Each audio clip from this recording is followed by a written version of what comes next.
voi telespettatori, si è appena conclusa, avete visto, avete seguito in diretta la Santa Messa dal Santuario della Madonna di Borbiago, officiata dal Patriarca Moraglia, quindi questo appuntamento che ogni domenica noi appunto vogliamo condividere con tutti voi in questo periodo così difficile in cui non è possibile ancora essere presenti durante appunto la Santa Messa, però ecco ve la portiamo nelle vostre case, siamo vicini a tutti voi anche in questo momento così particolare, così intenso. Beh, intanto c'è attesa per la giornata di domani, questo famoso 4 maggio in cui pare che tantissime attività riprendano il lavoro, si parla di 1.200.000 persone che ritorneranno a lavorare e intanto è prevista per la giornata di oggi una nuova ordinanza regionale. Sentiremo poi alle 12.30 in diretta il governatore Zaia assieme come sempre agli assessori Lanzarini e Bottaccini dalla sede regionale della Protezione Civile che ci illustrerà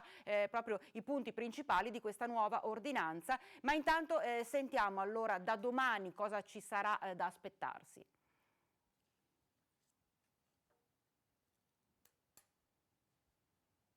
Nuova ordinanza della Regione Veneto, quella che sarà presentata alla vigilia del tanto atteso 4 maggio. Lo annuncia il presidente Zaia, sottolineando come si tratterà di fatto di una proroga dell'attuale con qualche chiarimento. Ci prepariamo a un 4 di maggio con un'apertura che sarà importante perché riguarderà 1.200.000 persone.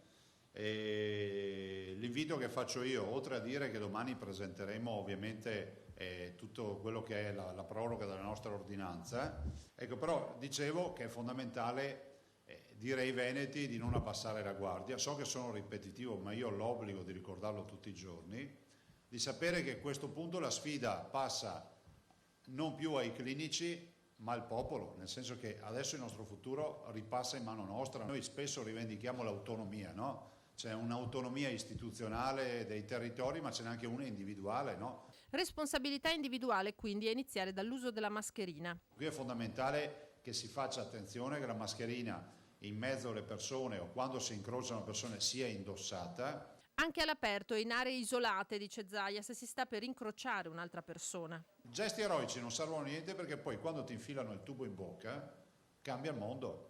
Regione Veneto che al pari dei suoi cittadini spinge sulle riaperture ma senza fughe in avanti. Allora noi abbiamo detto, se il governo, o meglio il comitato tecnico scientifico vuole tentare un'apertura, noi ci siamo, oggi, domani, dopodomani, il che non vuol dire che sto promuovendo cose che non si possono fare. Voglio semplicemente dire che la rete della sanità del Veneto è in grado di affrontare tutto. Piazze e strade teatro di protesta in queste ore di commercianti e artigiani. Zaia invoca il buon senso nel caso a qualcuno venisse in mente di multarli per assembramento. Vabbè che ci sono le leggi, vanno rispettate, però penso che abbiamo tollerato in questo paese proteste di piazza che hanno devastato le città, no? Questi non sono dei devastatori, hanno lasciato le città più pulite di prima. Buon senso che si scontra con le norme in vigore, come nel caso della coppia di Jesolo multata per aver comprato un caffè da asporto a un chiosco sul lungomare ed essersi seduta a consumarlo su una panchina. No, è ovvio che è un'ingiustizia, però è altrettanto vero che era scritto così, che il cibo da asporto si consuma a casa. Ma a me spiace, però purtroppo quella era la soluzione, se no non aprire nulla. Netta la presa di distanze sulle dichiarazioni del direttore dell'ospedale di Padova, secondo cui il contagio nella struttura sarebbe stato favorito dalla presenza di specializzandi. Va ripristinato il buon rapporto con le scuse e siccome sono responsabile anche della sanità del Veneto, dico che gli specializzanti sono una colonna portante, ma non lo dico perché c'è stato questo fatto, lo dico perché abbiamo fatto di tutto per riuscire a coinvolgerli nell'offerta sanitaria del Veneto. Portano voglia di fare, entusiasmo e sicuramente anche accademia, perché comunque sono più freschi di libro di uno che è lì da 30-40 anni. Elezioni, Zaia fa sapere che in settimana se ne riparlerà. Rispetto alle elezioni noi abbiamo un'audizione in commissione della Camera martedì mattina alle 10, 10:20. Guardate, io penso che si possa ancora correggere il decreto presentato dal governo con serenità, con spirito di collaborazione, quantomeno tenendo aperta anche un'altra possibilità che è quella estiva. Sull'algoritmo infine con cui il governo deciderà regione per regione se allentare o inasprire le prescrizioni, il governatore taglia corto. Terapie intensive e ricoveri. Se vanno su vuol dire che non funziona, se vanno giù vuol dire che funziona, appunto, per essere pratici. Dopo possiamo stare qui a fare gli algoritmi, tutto quello che volete, ma se si svuotano gli ospedali vuol dire che la gente sta bene. C'è una breve pausa, ci rivediamo subito dopo.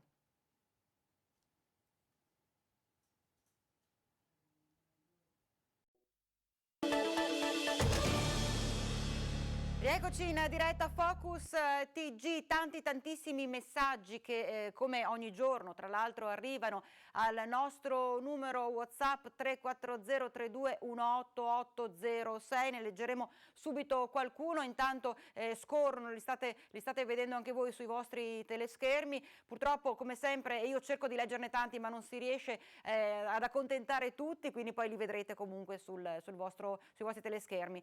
Intanto state vedendo che è tutto posizionato, allestito nella sede regionale della protezione civile, siamo in attesa come sempre alle 12:30 dell'appuntamento dell'arrivo del governatore Zaia assieme agli assessori Lanzarin e Bottacin. Tra l'altro oggi è una giornata particolare perché proprio Zaia darà le indicazioni, le linee guida di questa nuova ordinanza regionale in vista dell'apertura di domani, del ritorno all'attività per 1.200.000 persone, al lavoro per 1.200.000 persone in tutta la regione Veneto, quindi insomma ci sarà parecchia carne al fuoco e andremo come sempre ad ascoltarlo in diretta assieme a tutti voi. E io così dicevo intanto che mentre aspettiamo il governatore Zaia ne approfitterei per leggere qualcuno dei tantissimi messaggi che arrivano e voglio ricordare ancora una volta: inviate messaggi, inviate fotografie, inviate video, però non telefonate, perché noi non risponderemo a questo numero, quindi non risponderemo alle chiamate, ma soltanto trasmetteremo messaggi, foto e video che ci invierete. 340-3218-806. Allora andiamo a leggere qualcuno dei vostri messaggi. Buongiorno, grazie del lavoro che state facendo. Volevo chiedere, in macchina quante persone possono salire di un nucleo familiare? Marito, moglie e suoceri possono salire? Grazie, Antonio da Rosà. Sta arrivando eccolo qua, il governatore Zaia è appena arrivato, la risposta la daremo dopo. Buongiorno a tutti. Opla.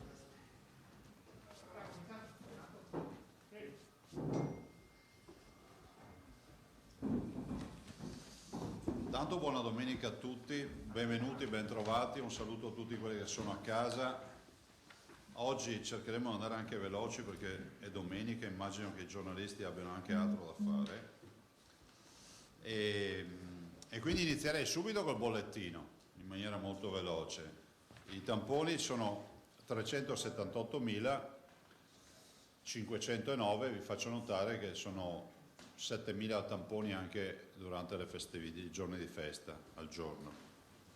Peraltro stamattina nella videoconferenza che abbiamo fatto è confermato ormai la chiusura del secondo giro nelle case di riposo, lavoratori, e si continua, quindi si è stabilizzato il fatto che si fanno tutti i giorni i tamponi e abbiamo un obiettivo di chiudere i giri nel giro mediamente di 15-20 giorni al massimo, quindi si fa questo monitoraggio.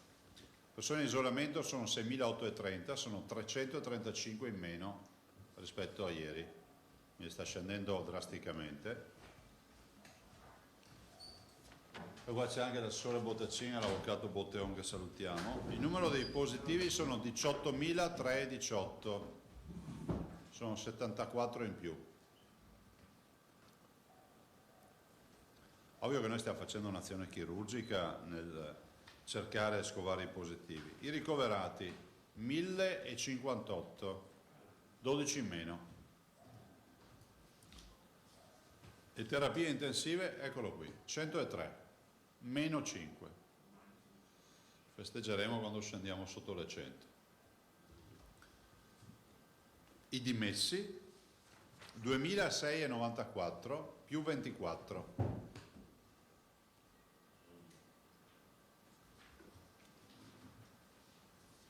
I morti sono 1.184, sono più 14,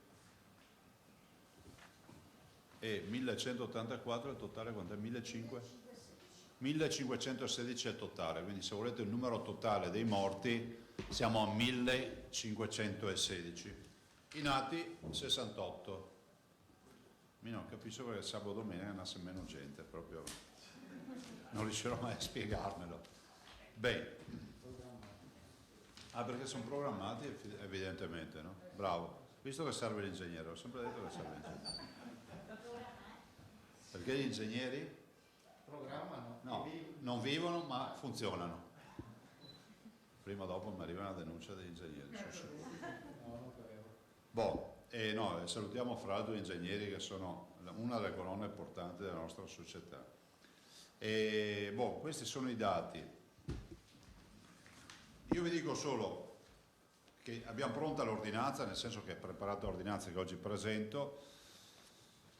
Partiamo da questi due dati, li vedete bene, fate pure una foto, perché nel giro di 7-10 giorni vedremo se saremo stati bravi a far scendere i ricoveri e a far scendere le terapie intensive.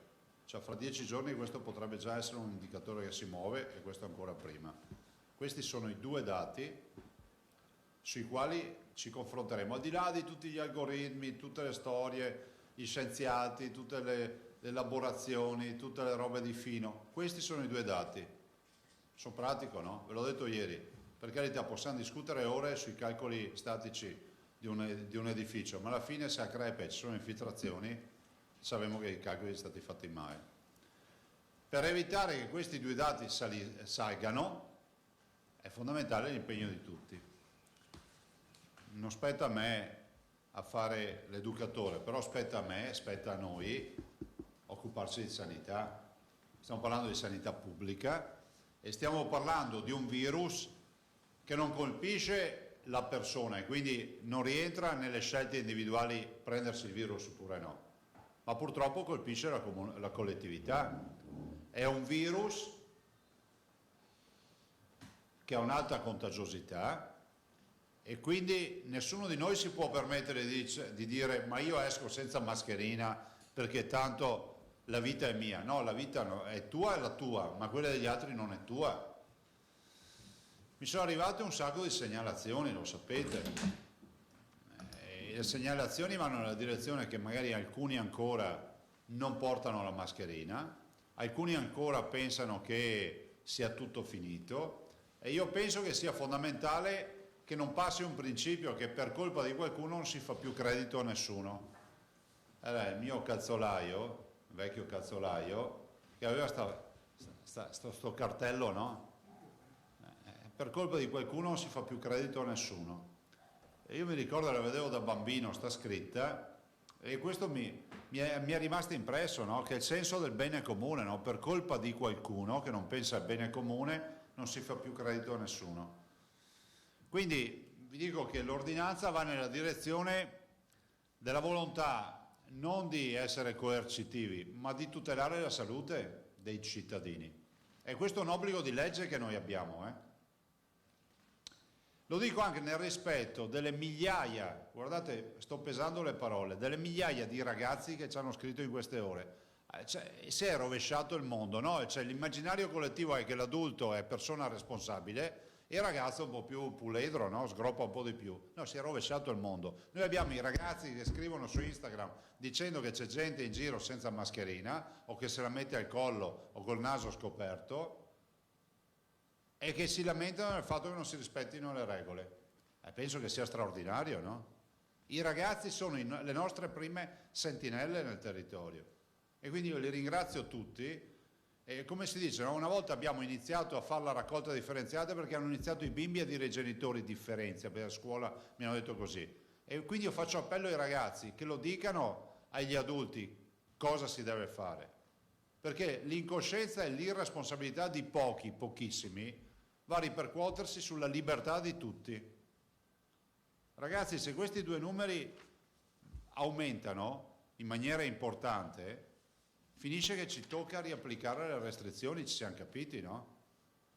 Se questi due numeri aumentano in maniera importante, non in maniera, diciamo, fisiologica, ma importante, perché un po' di ripresa ce l'aspettiamo anche, ma se aumentano in maniera importante vuol dire che si torna, come al gioco dell'oca, alla casella di partenza. E sarebbe una tragedia, perché stiamo discutendo di salvare gli ultimi lembi di attività commerciali, di parrucchiere, di barbieri, di spettacoli viaggianti, ristoranti, bar, insomma tutti quelli che non riescono ad aprire subito, e qualcuno rischia di mettere a repentaglio il lavoro di una comunità perché decide di non girare con la mascherina. Allora, ecco l'ordinanza.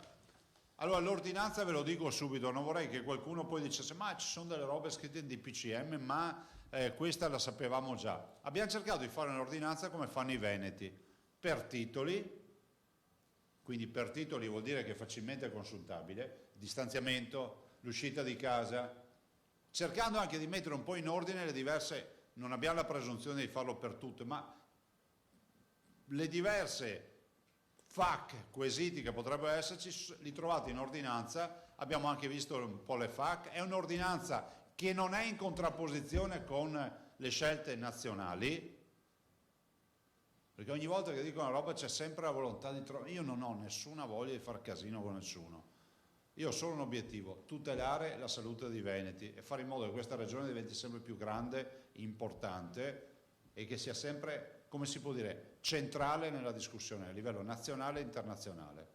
Punto. I miei confini sono come quelli del DPCM, quelli regionali.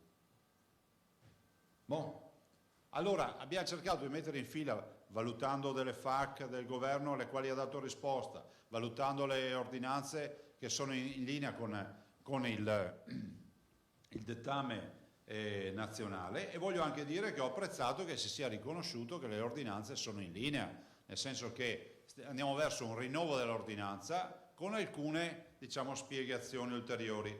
Ve la leggo così ci mettiamo meno. Vi dico i titoli: spostamenti nel territorio regionale, questo è proprio un titolo. Le visite ai congiunti sono ammesse in tutto il territorio regionale. Se riguardanti il coniuge, perdonatemi, le leggo perché i cittadini mi chiedono di poter avere spiegazione. Quindi si può andare dai congiunti. Chi sono i congiunti?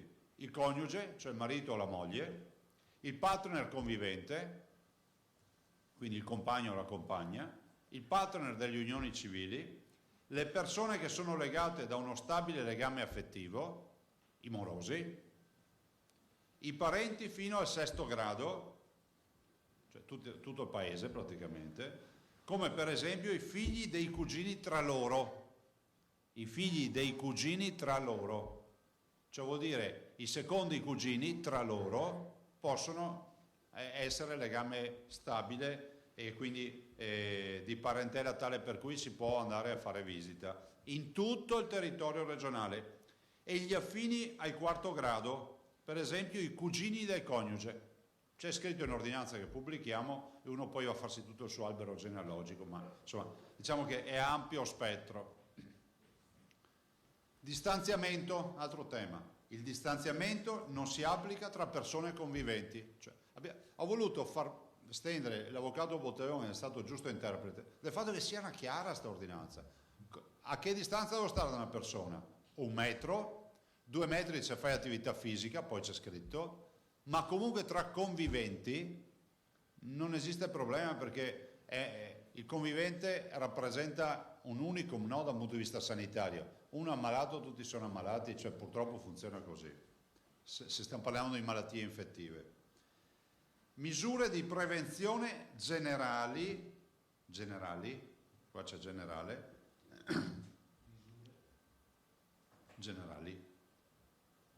perché è scritto generale, nell'intero territorio regionale. Questo è un altro titolo. In tutti i casi di uscita dalla proprietà privata, questo è uno degli articoli cruciali dell'ordinanza, in tutti i casi dell'uscita dalla proprietà privata, cioè quando vado fuori di casa, tradotta in pratico, è obbligatorio l'uso della mascherina o altro strumento di copertura di naso e bocca, di guanti o liquido igienizzante, cioè uno si disinfetta le mani. Non sono soggetti all'obbligo di utilizzo di mascherina o altro strumento di copertura naso e bocca i bambini al di sotto dei 6 anni e i soggetti con forme di disabilità. Attenzione, per coloro che svolgono attività motoria intensa, non è obbligatorio l'uso della mascherina, cioè la corsa, perché vanno in ipossia, ne tocca andare con l'ambulanza. O copertura durante l'attività intensa, salvo l'obbligo di utilizzo alla fine dell'attività stessa. Allora vuol dire che di casa si esce con la mascherina. A me spiace usare questa parola che non mi piace, mi dà l'allergia, che è l'obbligo, però io ho il dovere, non solo giuridico, ma soprattutto morale, di fare in modo che tutti noi non rispettiamo le regole, ma non mettiamo a repentaglio la salute altrui. Se mi arrivano decine di messaggi di ragazzi che mi dicono, e foto, soprattutto foto, gente tranquilla che va al mercato senza mascherina o se la mette appesa a un orecchio perché tanto deve far vedere che la mascherina, no. Ovviamente la mascherina è obbligo fuori casa, per capirci, non hanno l'obbligo i 6 anni, fino ai 6 anni, e ovviamente coloro che hanno disabilità o motivazioni particolari per cui non possono portarla, di natura clinica. Se vai a correre non hai l'obbligo di mettertela, ma appena dalla corsa passi al passo te la metti. Punto. Punto. Sulla mascherina vi ripeto il mantra: l'1,3% dei 10.000 medici della sanità veneta si è infettato, ma loro erano al fronte e sono al fronte.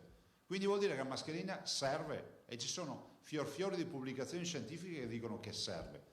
A questo punto, se uno non la porta, vuol dire che pensa che sia un complotto quello del coronavirus. Se allora pensate che è un complotto, organizzo le visite alle terapie intensive. Però vedete che complotto è. Abbiamo 1516 morti e ne abbiamo ancora 103, 107 in terapia intensiva.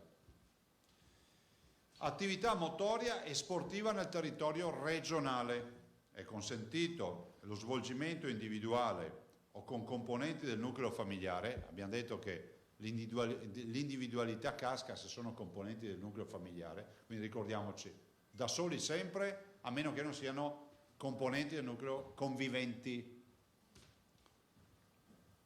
Di attività sportiva motoria quali, a titolo semplificativo e non esaustivo, camminata, corsa, ciclismo, tiro con l'arco, equitazione, tennis, golf, pesca sportiva, canottaggio, eccetera, eccetera, eccetera. Vuol dire che tutte queste attività che sono individuali, di fatto, si possono fare. Al fine di svolgere l'attività motoria, ecco l'altro passaggio, o sportiva di cui sopra, è consentito spostarsi con mezzi pubblici o privati per raggiungere il luogo individuato. Se uno fa arrampicata da solo, ciappa la macchina, va sotto la montagna e va su per le rocce, nei limiti del territorio regionale, sempre il confine regionale. Noi allora sappiamo che all'interno del confine regionale possiamo fare molte cose, quasi tutto, ma fuori no.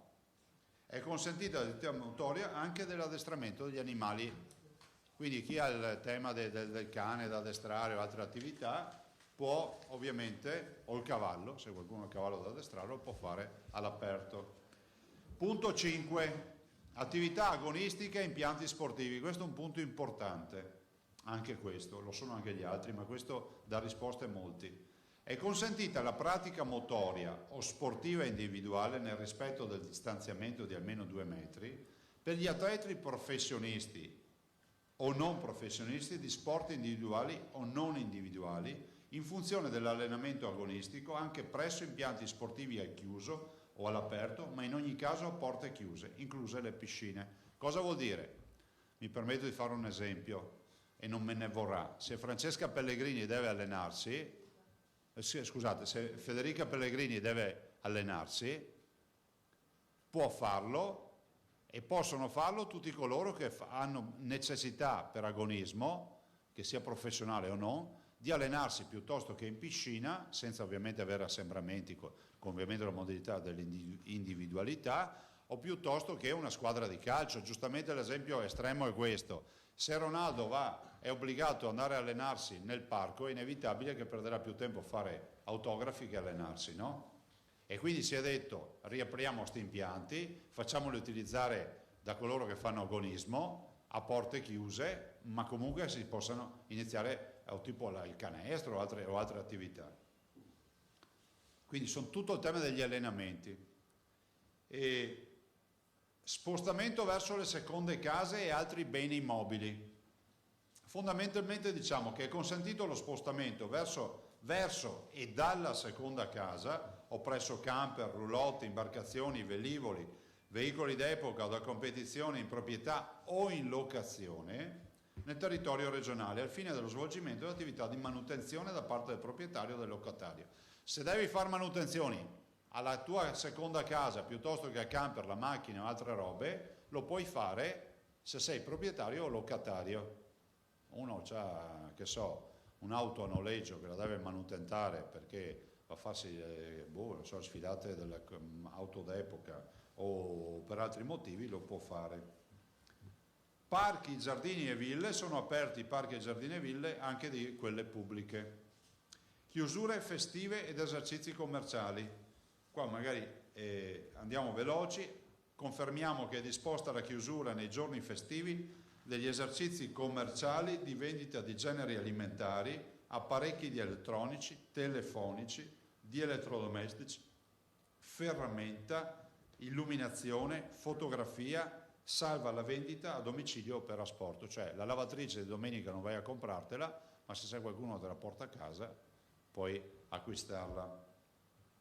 Modalità di accesso agli esercizi commerciali e misure precauzionali. Sono quelle che conoscete. L'accesso agli esercizi commerciali avviene ad opera di un componente di ciascun nucleo familiare, quindi si va da soli a fare la spesa, per capirci, salvo accompagnamento di minori o di persone non autosufficienti. Se uno c'è il bimbo a casa, si porta il bimbo appresso e va a fare la spesa. Negli esercizi commerciali e di servizio si applicano disposizioni di cui all'allegato. Abbiamo un allegato che è quello che conoscete, il distanziamento sociale, la mascherina, i guanti, il gel, tutte le cose che conosciamo. Quindi chi non ha la mascherina e non ha i dispositivi non entra nel supermercato o nel negozio. Modalità, commercio con consegna a domicilio. Evito di tirarla lunga e vi dico, è sempre ammesso il commercio con consegna a domicilio. Sapete che tutte le attività, anche quelle chiuse, possono comunque fare consegna a domicilio. Cioè il negozio di abbigliamento non è aperto, ma può consegnare il maglione o la camicia o l'indumento a domicilio relativamente alle attività sospese, con garanzia di distanziamento personale e uso almeno di mascherina e guanti. L'almeno vuol dire che se uno vuole fare anche di più lo può fare.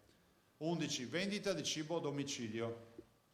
È ammessa la vendita di cibo con consegna a domicilio con rispetto delle norme igienico-sanitarie sia per l'attività di confezionamento che di trasporto e con obbligo di uso per l'operatore di almeno mascherina e guanti.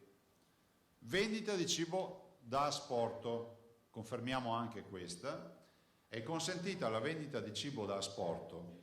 La vendita per asporto sarà effettuata previa ordinazione online o telefonica, è quello che sapete, garantendo che gli ingressi per il ritiro dei prodotti ordinati avvengano dilazionati nel tempo e comunque negli spazi esterni anche di attesa, nel rispetto del distanziamento di 1 metro tra avventori e con uso da parte degli stessi di mascherina e guanti o garantendo l'igiene delle mani con idoneo prodotto igienizzante e consentendo nell'eventuale locale interno la presenza di un cliente alla volta, cioè uno alla volta entra a prendersi il cartone di pizza e poi fuori.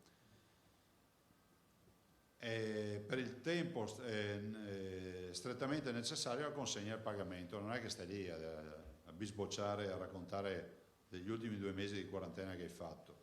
Gestore e addetti devono essere sempre muniti di mascherine e guanti, rimane sospesa ogni forma di consumo sul posto e nelle vicinanze ed è confermata la possibilità di consegna a domicilio e comunque ammesso l'acquisto di cibo rimanendo all'interno ed è comunque ammesso l'acquisto di cibo rimanendo all'interno del veicolo presso le strutture dedicate senza uscita di passeggeri, cioè McDrive per capirci, no?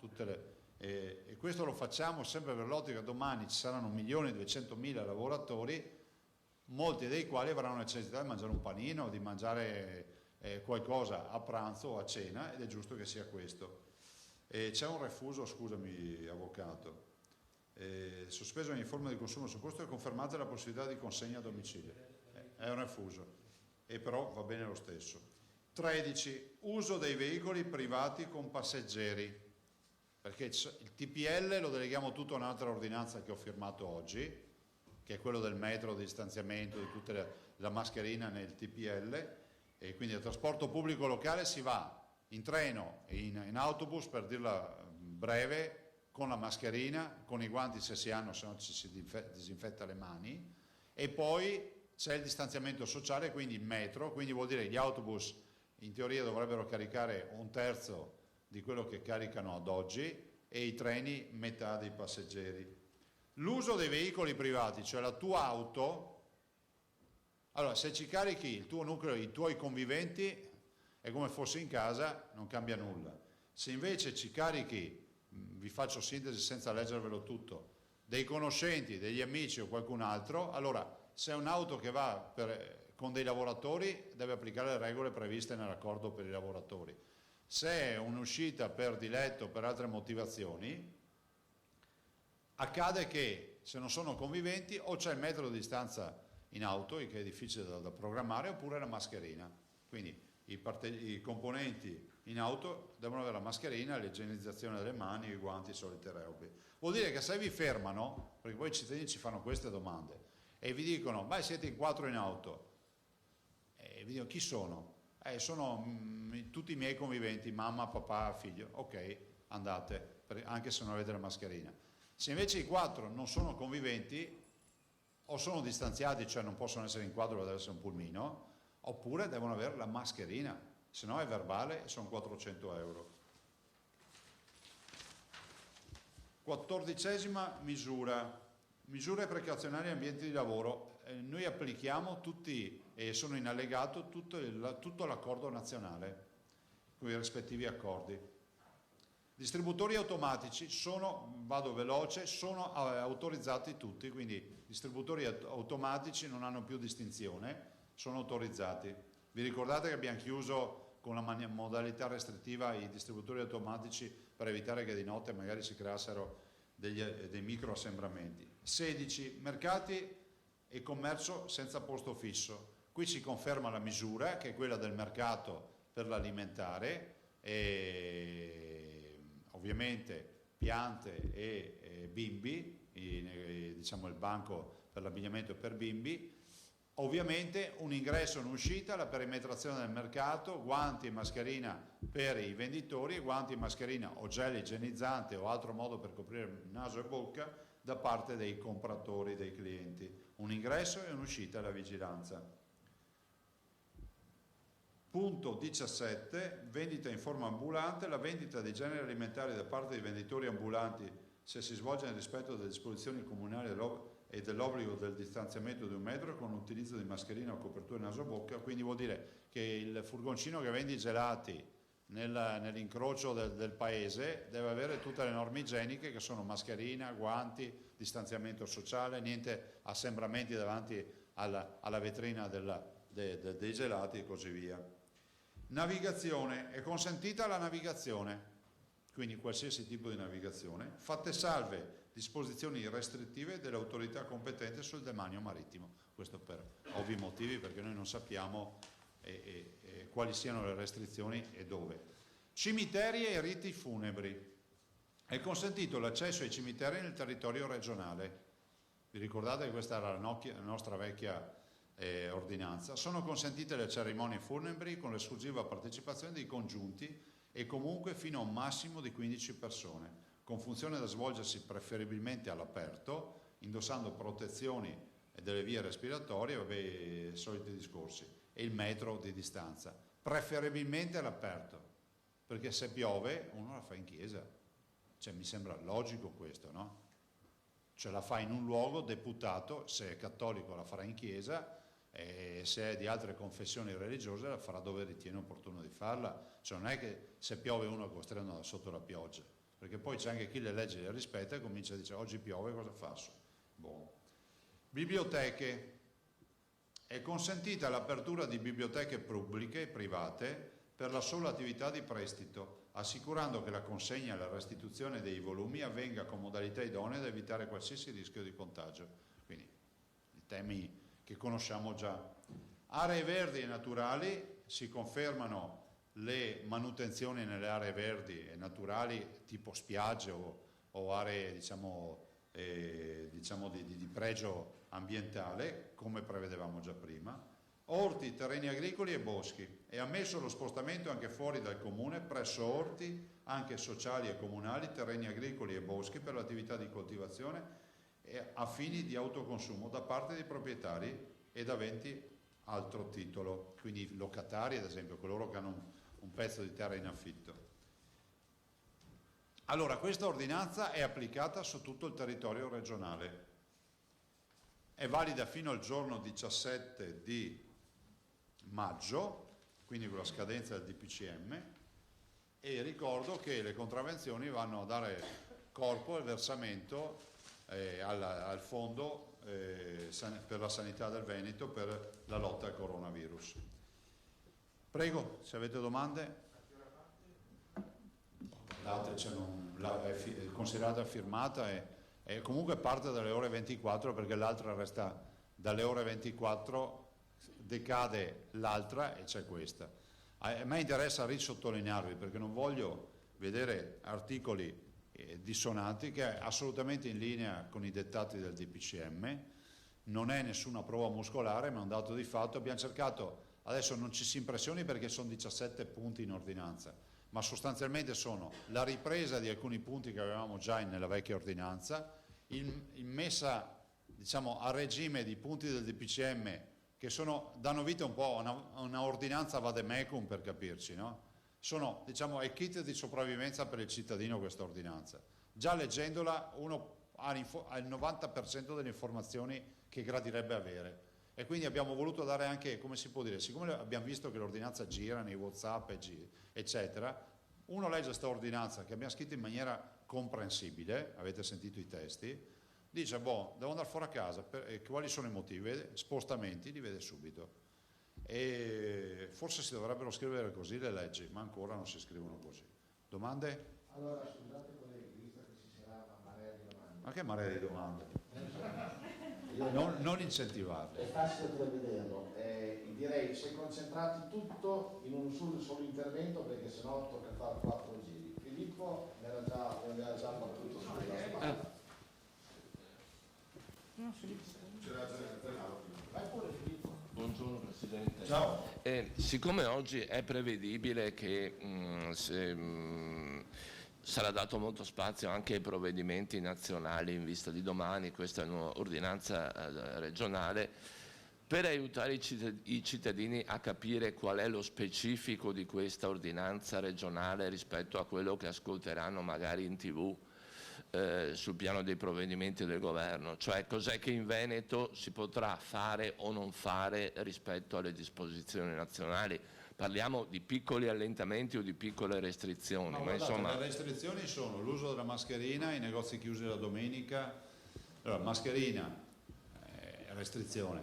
A me spiace anche chiamarlo obbligo, cioè se vai dal medico ti dà dei medicinali, no? Non è che è una restrizione, ti salvano la vita. Non capisco per quale motivo pochi, perché sono pochi onestamente, vedano la mascherina come un atto coercitivo, l'abuso di potere. Ho letto di un sacco di belle robe.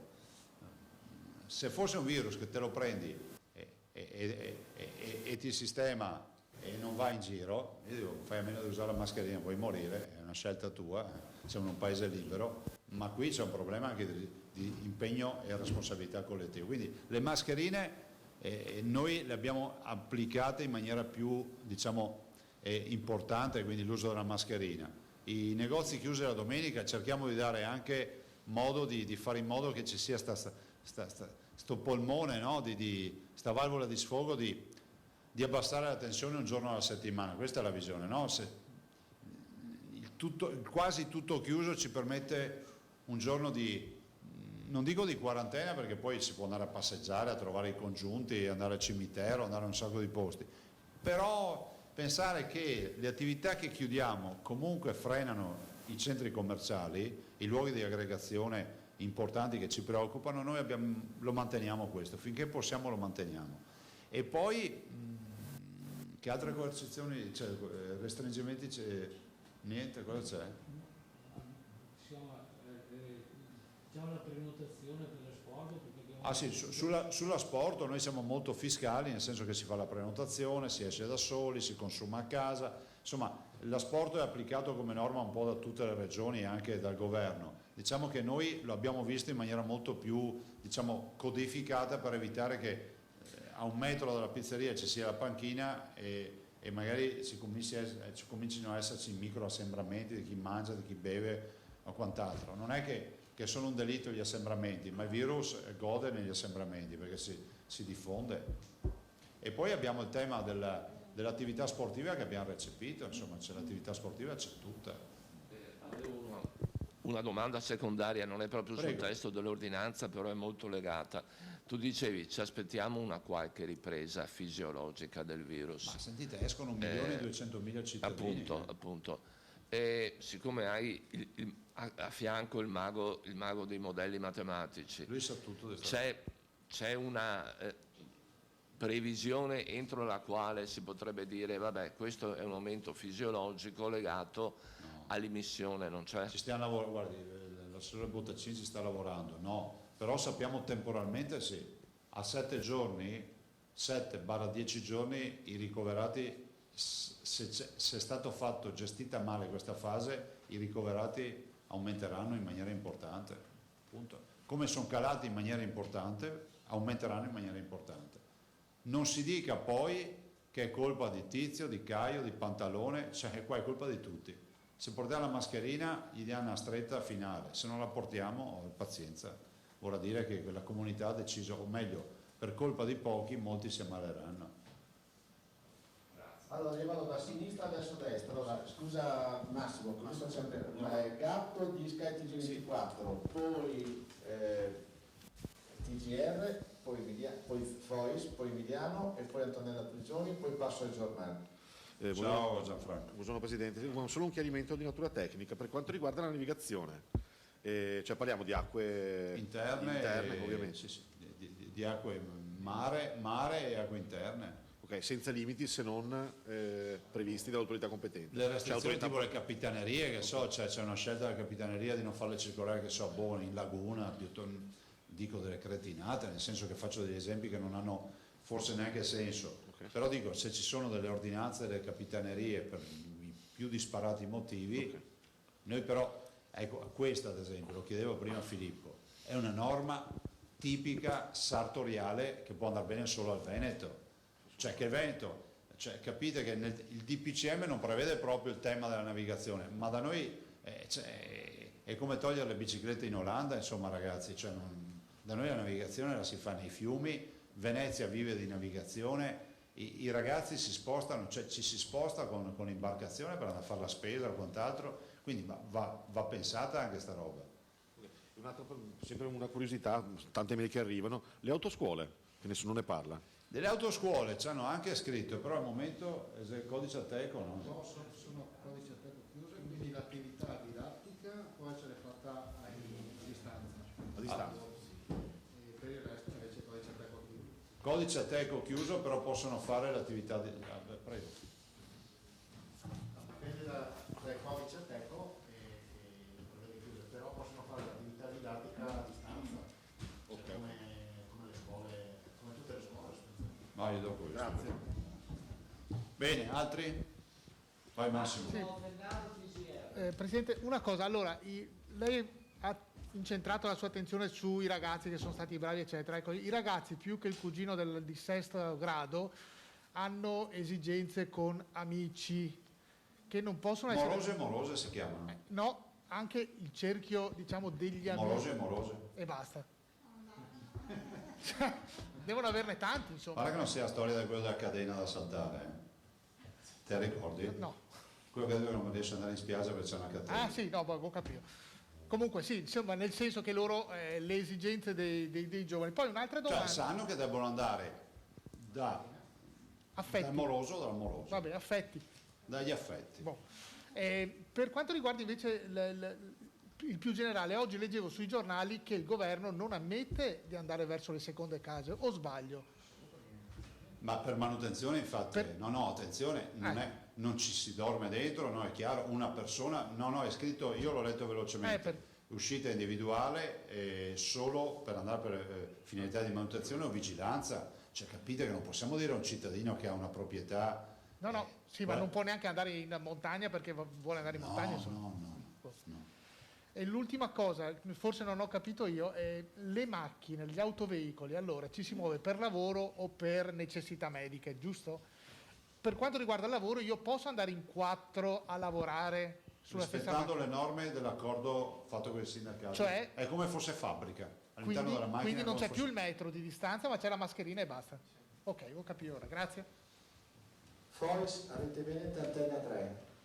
Buongiorno Presidente. Ciao. La prima domanda che devo farle è sui mercatini, forse non ho capito bene, i mercatini a chilometro zero, quelli di Campagna Sì. Amica che si fanno la domenica, questi riprenderanno l'attività vendono normalmente? cibo, devono essere perimetrati, un ingresso e un'uscita, quindi banalmente una cordella di nastro di quello bianco e rosso, tanto per quello da cantieri, proprio non è una banalità, dopo si può fare molto di più, transenne, pannelli, artisti, di tutto.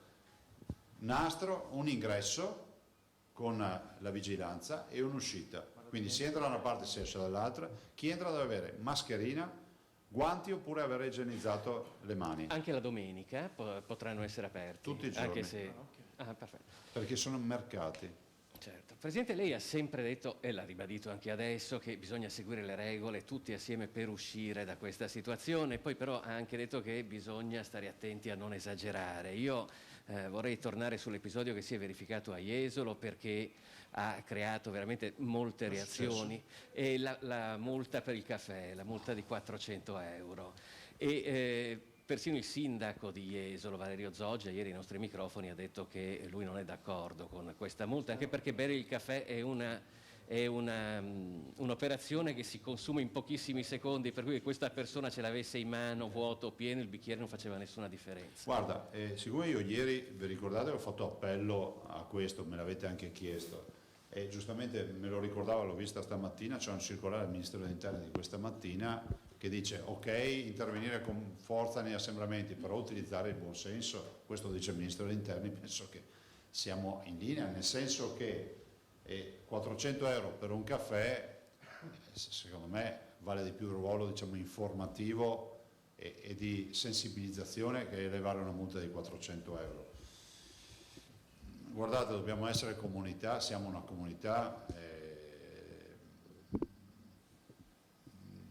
Cosa volete che vi dica? Io, se avessi avuto il blocchetto di verbali, non l'avrei fatta. Qualcuno di voi avrebbe fatto una multa di 400 euro per un caffè. Adesso, con tutto rispetto per chi lavora e per rispetto delle leggi, ma non siamo in un momento di pace, siamo in un momento di guerra. Non è che possiamo in guerra chiedere la certificazione 626 a quello che guida il carro armato. Dai. Emiliano. Buongiorno Presidente. Mi colpisce il dato dei oltre 4 milioni che domani, insomma, in Italia riprenderanno a lavorare. 1.200.000 e passamini, insomma, sono del Veneto. È un dato veramente importante. I Veneti lavorano. Questo è frutto un pochino di tutto quello che è stato realizzato fino adesso, quindi le varie sperimentazioni all'interno delle aziende, certo. Tutto questo, perché è veramente tanto alto come dato in confronto alla nazione. No, allora, il 1,2 milioni va al lavoro in virtù del fatto che il DPCM prevede le aperture, cioè prevede che parecchie filiere, oltre i codici Ateco, oltre alle deroghe, oltre a quello che è accaduto, di fatto diventino operative. Quindi domani noi ci aspettiamo più traffico ancora in strada, si tornerà alla quasi normalità di traffico. Se voi pensate, poche realtà saranno escluse, no? Ma sono importanti, cioè, dal punto di vista industriale di fatto ci sono tutte, di fatto o di diritto. Dall'altro abbiamo gli esercizi commerciali che pesano sulla viabilità, ma la viabilità importante industriale è tutta ripristinata. La Pungolo. Manca però purtroppo sempre l'aiuto ai genitori. Sappiamo domani, quella è la tragedia, ormai ne parliamo da giorni e giorni e giorni. Un'ultima domanda. L'ordinanza è però discutibile, diciamo, interpretabile da parte dei sindaci. Perché le chiedo questo? Perché lei, ad esempio, adesso ha detto aprite i parchi, le ville, le ciclopedonali. C'è scritto nel DPCM. Esatto. Però ho già notato in giro che alcuni fanno un po', diciamo, a personale interpretazione comunale, Ma i amministrativa. sindaci sono l'autorità e hanno la responsabilità nei loro territori, per cui se un sindaco siccome il DPCM dice evitando assembramenti, evitando tutta una serie di robe, se uno dice cavoli, nel mio parco qui ci fanno una sagra senza le giostre, può fare un'ordinanza e chiude il parco, cioè il sindaco è legittimato a prendere delle decisioni. Cioè qua lavoriamo tutti in squadra. Guarda, io penso anche che sia l'occasione per ringraziare anche i sindaci del Veneto, che si sono dimostrati assolutamente, come si può dire, molto di buonsenso e vicini ai cittadini e anche pazienti, perché mi rendo conto che noi presentiamo le ordinanze così, però capite che se queste ordinanze debbono uscire da tavoli di discussione e quant'altro, facciamo le ordinanze per maggio, le facciamo a luglio, ma non per colpa dei sindaci, perché il tema di incontri, controincontri, affinamento eccetera, guardate, poi siccome la firmo io e rispondo io, le dico, questa penso che sia rispettosa dell'autonomia dei sindaci, del DPCM, perché non c'è un punto contro il DPCM, ma c'è piuttosto qualche nota interpretativa che dà più l'abito sartoriale su misura in Veneto, ad esempio la navigazione, tanto per citarne una, no? O la piscina, ho fatto prima l'esempio dell'allenamento in piscina. In quegli ambienti le chiedo, i piccoli bar piuttosto che possono riaprire? Ah scusa, mi ricorda comunque l'assessore Bottacin, che lui ha seguito tutte le riunioni con i sindaci, quindi ne parla costantemente, penso anche stamattina li ho visti, anche stamattina alle 11. Noi facciamo dall'inizio della tendenza degli incontri frequenti con i 7 presidenti di provincia e con il rappresentante dell'ANCI, Mario Conte, quindi i sindaci sono costantemente informati, aggiornati, tenuti al corrente anche sulla questione dell'ordinanza. Vi chiedevo all'interno delle strutture sportive, anche i piccoli bar possono riaprire o ancora no? Al momento no, lo dico apposta per far capire. No, purtroppo no. Però insomma guardate, adesso la vera fase è quella che da qui, che ci giochiamo, è quella da qui al 18. E qui bisognerà trovare col buon senso, facendo un percorso assieme alle regioni, assieme al governo e cercando di trovare una soluzione per tutto quello che rimane chiuso. Cioè è impensabile immaginare che si pensi che qualcuno possa aprire il 1° di giugno. Vi esorto a fare una riflessione che facevo stamattina con i consiglieri. Immaginate di essere a metà fine luglio, avete visto che sole c'è oggi, vi fermate un attimo e dite ma avremmo potuto votare oggi, ma 2 mesi fa hanno deciso di no. Vi lascio questa riflessione. Grazie Presidente. Allora, Antonella Prigioni. Buongiorno Presidente. Ciao Antonella. Non si può uscire di regione se non per motivi validi. Chi esce per motivi validi, quando rientra deve rimettersi in quarantena? No. Non deve segnalare nulla? Guarda, uno dei casi tipici che abbiamo affrontato in più occasioni e anche agevolato, aiutandoli anche a compilare, perché guardate, noi qui facciamo un'azione anche di aiuto di compilazione di domande, eccetera, quindi ringrazio tutti coloro che sono qui in sala operativa, protezione civile e tutti insomma quelli che lavorano, è quella dell'andare a trovare il genitore, capita spesso, che si è gravemente infortunato o ammalato improvvisamente, magari fuori regione. E soprattutto con la Lombardia e il Friuli Venezia Giulia ne abbiamo tanti e quindi capite che è stato un problema all'inizio, insomma l'abbiamo inquadrato, cioè i validi motivi ai cittadini sono validi motivi, un familiare che si ammala e una cura urgente che bisogna fare, un appuntamento da uno specialista, c'è chi magari va fuori regione, penso ai lombardi o agli emiliani o ai romagnoli che vengono in Veneto per curarsi, insomma sono tutti validi motivi. Passiamo ai giornali e non, ai colleghi che scrivono non potendo essere presenti. Cominciamo con Andrea Soroni che pone un tema secco. Posso prendere la macchina a Jesolo e fare una lunga passeggiata in spiaggia? Scusa, ma dove abita? Posso arrivare da Vicenza con la mia macchina a Jesolo e fare una lunga passeggiata in spiaggia? Sì, perché può fare attività sportiva, anche nuotare. È previsto che, ma è fatto il DPCM che lo dice oltretutto, è previsto, ma lo diciamo noi in maniera particolare, è previsto che l'attività sportiva individuale tu la puoi fare e puoi raggiungere il luogo dove vuoi farla, per cui se uno si deve specializzare a correre in spiaggia, correrà in spiaggia, cosa vuoi che le dica. Ma è vietato l'assembramento e l'uso della mascherina. Alba Banzan, Gazzettino. Ma del resto dobbiamo abituarci pian piano a un percorso verso la normalità e la normalità, se qualcuno ancora non l'ha capito, per un periodo della nostra vita sarà con la mascherina. Cioè non vorrei che questa è una forma, come si può dire, di avvicinamento a una nuova vita che durerà un po' di mesi, che è quella della mascherina. Per questo la rendiamo ancora obbligatoria. I ciclisti chiedono per esempio... Possono andare? Scusate ragazzi, un po' d'ordine, tenete due domande. No, possono andare. Van Zan, prima domanda, sono ipotizzabili deroghe per l'utilizzo dei giochi nei parchi e giardini pubblici da parte dei bambini con autismo? Giochi in che senso? L'utilizzo dei giochi nei parchi per i bambini. Ma guardate, io penso, anche per dare un segnale al mondo degli spettacoli viaggianti, che potrebbe essere un bel segnale.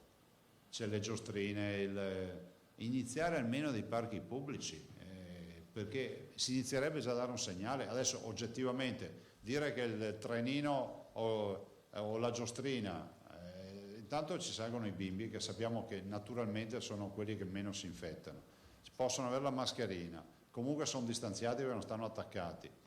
Almeno diamo un segnale di come si può dire, anche di normalità a sti bimbi, perché poi i bimbi vedono veramente, pensate che con che angoscia hanno vissuto i bimbi. Io lo vedo dai disegni che mandano, infatti li stiamo facendo anche visionare e validare dagli esperti di psichiatria infantile, per far modo anche di capire se c'è un percorso, anche una narrazione di quello che mandano, no? Perché usano delle parole che per noi magari non hanno significati, ma nell'unicum magari ne viene fuori anche qualcosa di importante. Seconda domanda, secondo lei quando potranno essere aperte anche le altre attività economiche in Veneto, secondo gli indicatori del decreto del Ministro Speranza? Ma io spero che si possa affrontare velocemente anche la fase 2 bis, definiamola così, perché se chiami 3 finisce a settembre.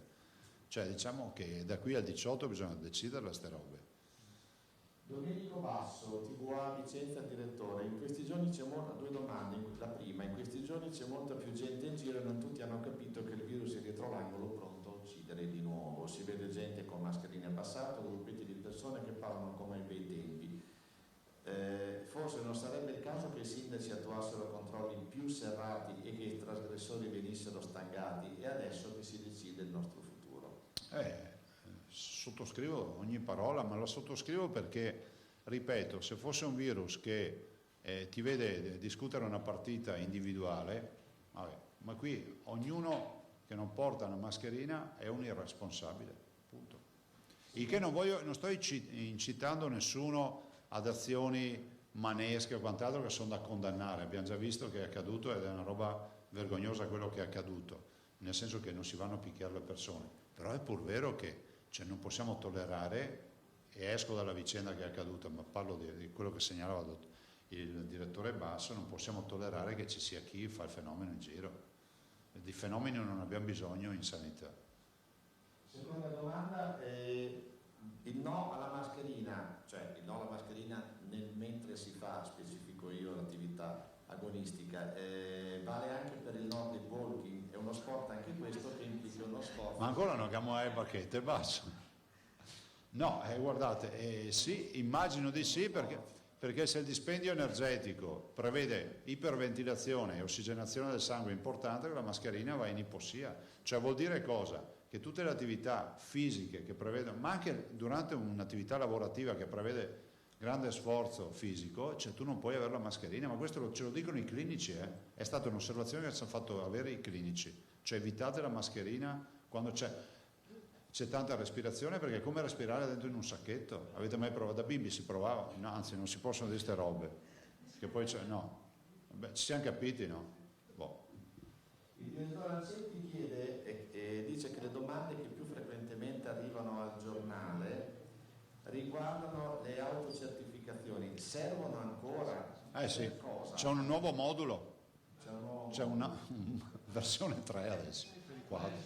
Per i coniugi resteranno gli atti tutte le storie. La collega Carolo Di Messia manda una bellissima foto di vogatori in fila in uno scalmo, non so come si chiamano, questi veneziani. Sì. Dice, ma questi potranno remare, potranno vogare oppure no? Fanno attività fisica, hanno fondamentalmente un distanziamento sociale, sono all'aria aperta e fanno grande sforzo fisico, attività intensa, quindi non devono mettere la mascherina. La mettono nel momento in cui vanno via di abbrivio, si fanno dondolare dalle onde, allora devono mettersi la mascherina. Notizie Plus e TG Plus, la collega Maier Si sta attivando per consentire alle squadre di calcio venete la ripresa degli allenamenti individuali? L'abbiamo fatto oggi. È oggi nell'ordinanza. E dal NAS, mi pare sia l'ultima, Asca News, dice: lei ha detto che una certa ripresa di contatti, ma l'aveva chiesto indicativamente anche Filippo Tosato, è da mettere in conto in quali misure, in quali settori, a quali livelli riscatterebbe lo stop? No, guardate, intanto dobbiamo avere più giorni continuativi, adesso stiamo valutando se 7, 8, 10 giorni di incremento quotidiano e poi secondo una certa percentuale, ci sono delle elaborazioni che stiamo facendo. Però guardate, quello da cantiere è molto più immediato, non devono aumentare né i ricoveri né i contagi, né le terapie intensive. Sui contagi vi dico che è un dato, continuo a dirlo, abbastanza aleatorio perché dipende dai tamponi che fai, dipende anche dalla politica dei tamponi che fai, quindi non solo la quantità dei tamponi ma anche la qualità dei tamponi. Capisci che se tu non sei andato a tamponare tutti gli ospiti delle tue case di riposo e hai dei tamponi fatti nella popolazione, ha un altro significato. Io sono andato, diciamo, nel covo del virus e altri magari sono andati a fare delle campagne, che so, tra i volontari e quindi sono meno esposti di coloro che sono nelle case di riposo. Volevo dire una roba, visto che parliamo di tamponi, volevo ringraziare ovviamente l'Università di Padova, il professor Crisanti e in particolar modo i cittadini di Vo. Vo deve avere una medaglia al merito, deve avere un'onorificenza, ma non lo sto dicendo come battuta, lo valuti anche il Capo dello Stato. Perché? Perché penso che vedere una comunità che ci rappresenta, sono veneti, che si mette a disposizione, bimbi compresi, ma voi vi ricordate da bimbi quando c'è da fare la puntura? Sono i bambini in fila che si fanno fare il prelievo del sangue e tutti lì dedicano ore a mettersi in fila e quindi abbiamo 3.000 prelievi di sangue, poi verrà fatto la mappatura del genoma, verrà fatto il test serologico, il tampone, guardate che è una roba unica, parlate di questo, non è solo un case history di natura sanitaria, ma è anche di natura di civiltà, di senso del bene comune. Allora io dico, vedo uno senza mascherina e vedo 3.000 persone a Vo incolonnate per farsi fare un prelievo che servirà a combattere il virus per tutti, un senso del bene comune. Allora capite? Vo va valorizzato dopo essersi fatto 14 giorni di quarantena, tamponi in ingresso, tamponi in uscita, non so, qualcuno di voi ha fatto il tampone, non è proprio al massimo della vita farsi un tampone, c'è di meglio nella vita. Prego.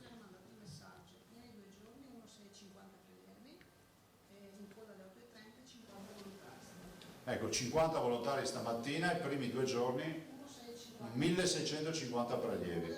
Guardate, io ho visto le foto, i bimbi in coda lì a fare il prelievo, magnifici, quindi veramente i miei complimenti a quelli che sono, direi anche, la sublimazione dei veneti ce l'abbiamo a Vo, per quello che hanno fatto, veramente, ci sta facendo fare una figura di altissima qualità a livello internazionale e anche di un grande segnale di civiltà. Presidente, sempre in questo ambito, il collega Basso ci dirà la domanda, devo dire in comunque, ve lo anticipo, dirò a Ciambetti che dia il premio Leone, il Leone che si dà come riconoscimento annuale a un'autorità che venga data alla comunità di Vo, assolutamente. L'abbiamo dato a Federica Pellegrini l'anno scorso e io penso che sia pronto Vo. So che lì c'è tutto un comitato di gente che pensa, verifica, però Vo bisogna dargli un premio straordinario, va dato. Evito incidenti diplomatici, io glielo darei anche subito, ma siccome c'è il Leone del Consiglio e tutto per la Regione, è giusto che chiedo che si valuti fino in fondo questo. E l'ultima domanda mia è un'osservazione che arriva dalla figlia di un non vedente che pone un tema, devo dire, toccante. I non vedenti si devono recare al lavoro con mezzi pubblici e vivono momenti di angoscia. Come facciamo, dicono, a percepire i distanziamenti, quindi i posti segnati con la croce? Oppure entrare e uscire laddove non c'è l'accompagnamento a voce sull'autobus? Quello è un problema che se c'era anche prima e va risolto, ma non dipende dal coronavirus. È un problema grave, ma non c'entra niente con il coronavirus. Invece il tema del distanziamento è un altro tema. Posso dire, siamo una comunità e siamo civili. Un udente lo si vede e l'appello a tutti di fare anche quell'opera di, come si può dire, di assistenza civile che un popolo civile fa. Perché c'è inutile che io stia a dire che una donna incinta deve essere fatta accomodare in un autobus. Mi sembra l'ABC o un anziano. Basta? E i colleghi delle TV incombono, Fois e Sì, Emiliano. sì, proprio una battutina a volo. Allora, la mia prima una cosa rapidissima, si possono fare i traslochi, effettuare i traslochi in questo periodo? Perfetto. La seconda invece, non so se sia l'assessore Lanzarin che è più dentro la vicenda, mi chiedono se ci sono delle date per la ripartenza e le modalità di esecuzione delle terapie a domicilio comportamentali ABA che le professioniste effettuano a casa dei bimbi affetti da disturbo dello sviluppo. Domani facciamo l'incontro con tutte le associazioni, insomma, per lo sviluppo. Ecco, un'ultima domanda invece, Presidente, su quello che riguarda i mezzi pubblici, che è uno dei nodi fondamentali anche della lotta al contagio da coronavirus, perché ci segnalano proprio che in diversi autobus, per esempio qui nel veneziano, almeno un 30% delle persone non indossa la mascherina. È pensabile che ci sia un corpo speciale, magari di vigili, che controllano? Io penso che sia una sconfitta fare un corpo speciale. Allora, chi è che metterebbe le dita dentro nella presa della corrente? C'è qualcuno che metterebbe le dita? Solo uno che vuole togliersi la vita. Non capisco perché la mascherina venga percepita come è una mania di Zaia o di qualcun altro. Io lo trovo scandaloso. Guardate, perché non possiamo avere un sensore? Perché sarebbe da rifiutare le cure a chi non la porta. Lo dico ovviamente come provocazione. Quando arrivi in ospedale noi non sappiamo se ti sei comportato bene o male. Però se potessimo saperlo, almeno sapremmo chi abbiamo davanti. Avremo anche un dato epidemiologico, perché se uno non la porta capisci perché ti arrivi in ospedale. Però guardate, la roba più tragica è che si mette a repentaglio la salute di altri cittadini e questo è molto più grave. Emiliano, poi l'ultima domanda e chiudiamo. Volevo sentire, Presidente, Prego. la vostra opinione sul plasma, che sta dividendo o sta anche un pochino accendendo la speranza. Diciamo, sentivo anche Crisanti che ne parlava bene, insomma. Avete qualche riscontro? Sì, So che le sperimentazioni sono molte in questo momento. Noi abbiamo 12 pazienti in sperimentazione. Plasma cosa vuol dire? Prendiamo il sangue, ve la dico in maniera banale, quindi mi scuso con i clinici, ma così capiscono tutti. Preleviamo il sangue da chi è stato malato e sappiamo che ha già gli anticorpi neutralizzanti. Prendiamo la parte di sangue che è il plasma, viene lavorato in laboratorio, va messa in dei contenitori, nelle sacche, dopodiché quando c'è un malato si inietta il plasma perché ha gli anticorpi dentro. Ve la banalizzo molto, però tutti capiscono.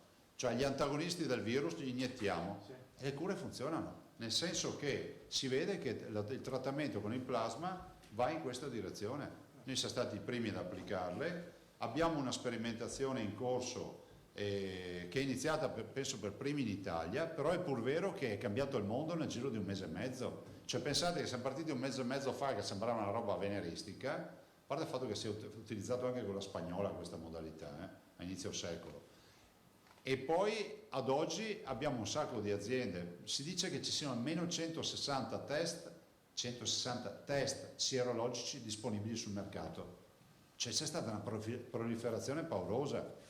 Quindi adesso siamo agevolati dal fatto che dobbiamo preparare sacche pronte per settembre, ottobre, quando magari ci sarà una recrudescenza e quindi avremo anche la cura e la terapia con il plasma. Grazie. Prego. Ragazzi, l'ultimissima domanda, poi chiudiamo. L'asporto, dice la collega Nicolussi Moro del Corriere del Veneto, chiede: l'asporto può essere proposto anche ai cittadini che abitano in un altro comune rispetto a quello del ristorante? Sì. Non è che il cliente che si sposta per andare a prendere il cibo fuori comune, comunque nell'ambito della regione, rischia di essere multato? No, perché può andare a prendere il cibo, dopo dice anche che andava da Amorosa e già a posto. Grazie. No, volevo dire, vi lascio con una riflessione se volete inquadrarla. Questo qui è un bimbo di 8 anni, questo è il bambolotto del bimbo, no? Della bimba, non so. Bimba di 8 anni. Non c'ho il nome perché non c'è. No, non c'è il nome, ho guardato anche nella mail che ci è stata mandata. Non c'è il nome. 8 anni, mette la mascherina alla bambola. Ecco. C'è qualcuno che ha molti più anni degli 8 anni e non ci arriva ancora a capirlo. Vi ho detto che si è rovesciata la piramide. Quelli che erano ritenuti responsabili sono eccezionali, che sono i ragazzi, che hanno un senso di responsabilità di comunità pauroso. E purtroppo noi adulti invece qualcuno marca male. Ma mostra anche quello che diceva lei, Presidente, prima, come è cambiato per i bambini la percezione. Certo, ma ormai i giovani sono predisposti culturalmente al tema della mascherina, per i bimbi non ne parliamo. E il problema è che questa è un'abitudine di vita che dovrà anche interessare noi, gli adulti, gli anziani e tutti. Grazie e buona domenica, ci vediamo domani con un po' di bilancio sulle aperture. Grazie. Insomma, si è conclusa proprio adesso la puntuale conferenza stampa. Avete sentito che il governatore Zaia ha tracciato le linee guida di questa nuova ordinanza regionale, andando a spiegare nello specifico quali sono i punti principali, quali sono proprio le modalità da seguire. L'ha spiegato in maniera molto semplice, molto chiara. Comunque andremo a risentire tra l'altro nel corso della giornata nuovamente la replica del governatore Zaia, che tra l'altro ha citato anche la questione relativa al comune padovano di Vo, il primo cluster in Veneto di Covid-19. E proprio appunto andiamo a Vo e vediamo com'è la situazione. È in corso, sono ancora in corso gli ultimi tamponi, oggi dovrebbe essere l'ultimo giorno di controlli e verifiche, ma andiamo a Vo. 11, 12, 13, 14, 15. Tutti in fila a Vo per il secondo giorno di tamponi e prelievi su base volontaria. È il terzo screening a cui si sottopongono i residenti del comune Euganeo. La cittadinanza ha risposto in forze, come nelle 2 volte precedenti. Ormai ho preso l'abitudine, non ci faccio neanche più caso. È una bella emozione perché così si può aiutare gli altri, noi stessi prima di tutto e anche gli altri. Una volta che siamo venuti qua vuol dire che siamo contenti. Mi fa piacere, nello stesso tempo siamo anche controllati perché questo fa parte anche del nostro controllo e veramente siamo contenti. Lo studio, promosso dal Dipartimento di Medicina Molecolare dell'Università di Padova in collaborazione con la Regione Veneto, vuole mappare l'evolversi della malattia all'interno di questa comunità che i medici e ricercatori conoscono già, di cui hanno dati praticamente da quando è iniziata l'emergenza. Mentre la risposta anticorpale sarà relativamente facile da analizzare, nel senso che abbiamo già tutti quanti i test e tutto, quindi penso che nel giro di un mese potremo essere in grado di stabilirlo. Guardi, nel giro di 2 settimane avremo completato tutta l'analisi dei tamponi, nel giro di un mese avremo completato l'analisi immunologica, serologica, cioè visto quali anticorpi, chi e quali anticorpi produce, e poi per l'analisi genetica ci vorrà un po' più di tempo perché è molto complessa. Alle soglie della fase 2 l'attenzione deve essere massima. Il problema è quanto riusciremo a controllarla, sia con le nostre misure mascherine quanti come sto facendo io adesso, sia con misure di controllo da parte delle autorità di sanità pubblica. Ecco, sono la combinazione di questi 2 fattori che determinerà quanto e come aumenteranno i casi. Saranno circa 3.000 gli abitanti di Vo che si sottoporranno ai test. In maniera entusiastica, immagino avrete visto la fila che c'era anche la fila ieri, hanno portato i bambini, che è veramente un segno di grande fiducia. Guardi, se uno porta i bambini significa che ci crede, altrimenti i bambini non li porta. Anche grazie agli studi precedenti si inizia a capire qualcosa. In effetti la maggior parte delle persone che si infettano sono giovani. Gli anziani sono più vulnerabili, ma sono i giovani che si infettano più frequentemente, al contrario di quello che si pensa, perché i giovani hanno più contatti. Per allietare anche i più piccoli sono presenti i medici clown che, come fanno nelle corsie degli ospedali, porteranno anche qui un sorriso. Hanno bisogno di sorridere un pochino perché penso siano un po' spaventati per tutto quello che sta succedendo in questo momento. Però abbiamo visto bambini davvero pronti, preparati, come ha sottolineato anche lo stesso Zaia, molto responsabile. Questo è davvero un po' un andare contro tendenza, come ha ricordato tante volte lo stesso governatore. Prima di salutarvi vi ricordo gli appuntamenti del pomeriggio, e alle 15:30 lo spazio dedicato proprio ai più piccoli, e poi via via alle 16 si partirà con le lezioni di ginnastica dolce, Pilates, Pilates, Tai Chi e Zumba. Alle 17:20, visto che siamo nel mese di maggio, è partito anche il rosario quotidiano puntuale per tutto il mese di maggio, quindi alle 17:20 abbiamo il Santo Rosario, mentre alle 18 l'appuntamento come sempre è dalla Basilica del Santo di Padova con la Santa Messa in diretta. Io per il momento vi saluto e vi auguro un buon pomeriggio. A più tardi.